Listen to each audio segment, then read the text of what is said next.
কথায় আছে চোরের 10 দিন মালিকের একদিন।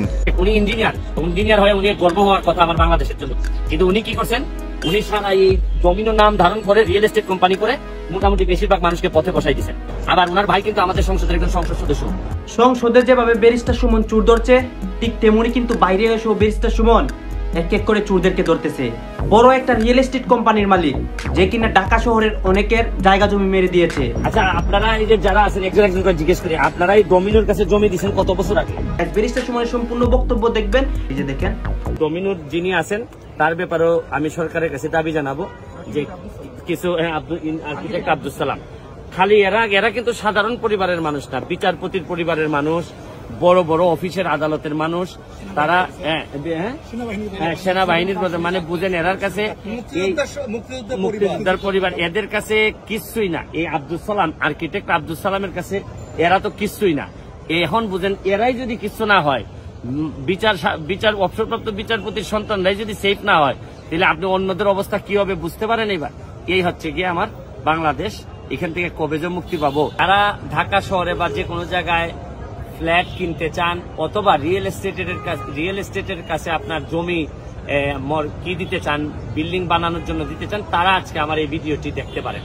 কারণ আমার পিছনে যে লোকগুলা দেখতেছেন, এরা নিজের জমি রিয়েল এস্টেটের কাছে দিয়ে এখন তারা জমি তো গেছেই, নিজেরা ভাড়াটিয়া বাসায় থাকেন এবং দিন দিন তারা নিচের দিকে নামতে নামতে প্রায় পথে বসার মতো অবস্থা।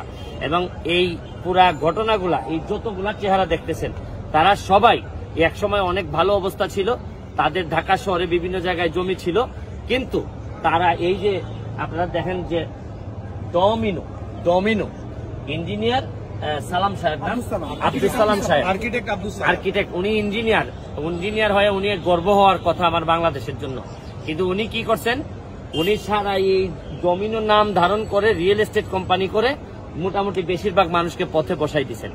আবার ওনার ভাই কিন্তু আমাদের সংসদের একজন সংসদ সদস্য।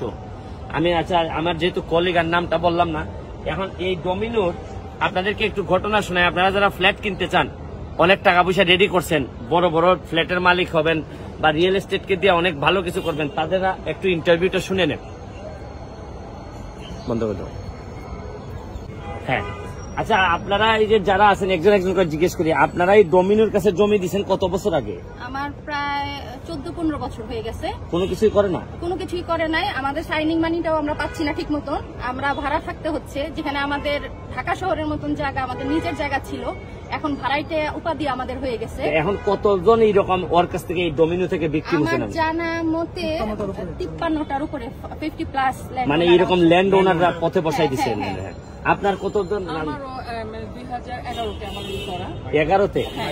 এখন কি এই জায়গা কি এইভাবে পড়ে আছে? এইভাবে না, আমাদের তো 5টা বিল্ডিং, 5টা টাওয়ার, তো এখন 9টা ছাদ ঢালাই বাকি, কিন্তু কোনো টাকা পয়সা দেয় না। টাকা পয়সা দেয় না, দেওয়ার ছিল, কিছু চেক দিল, কিন্তু এটা বাউন্স করে। আপনার কি অবস্থা? 2012 সালে দিছিলেন, জমি দিছিলেন? হ্যাঁ, জমি দিয়েছি বসুন্ধরে। এখন পাইছেন কিছু? না, কিচ্ছু না। আমাদের ভাড়া টাকা দেওয়ার কথা, প্রতি মাসে 2 লাখ করে একবারও দেয় না। আপনার কতদিন আগে? 15 বছর হয়ে গেছে।